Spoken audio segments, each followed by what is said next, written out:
Well, hello, friends and followers. Here I am again, fussing with the Swan 350 from hell. This one had the bad Jackson drives in it, which I spent a whole day trying to fix the Jackson drives, and that didn't work out. So I bought two Jackson drives on eBay from the UK. They weren't cheap. I think I put, I don't know, 40, 50 bucks US dollars into these things to get these things here.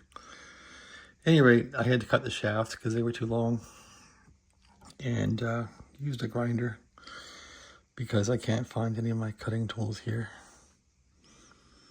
And that's about it. So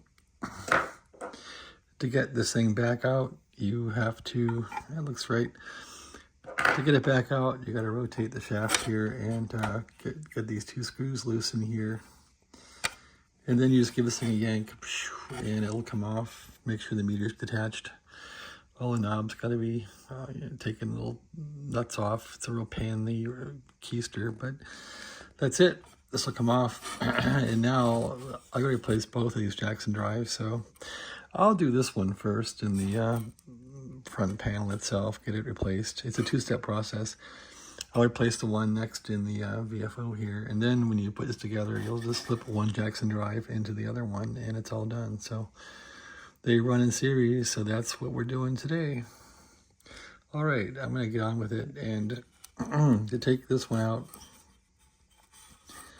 as I recall, yep, it's just those two middle bolts and it comes out. So take it out, put the new one in. The new one only has one little peg, of which I guess I didn't realize. And it sticks way out, so how's that gonna work? It'll work fine. Let's do it. All right, so next video, we'll see how this turns out. Okay, thanks for watching. Have a great day.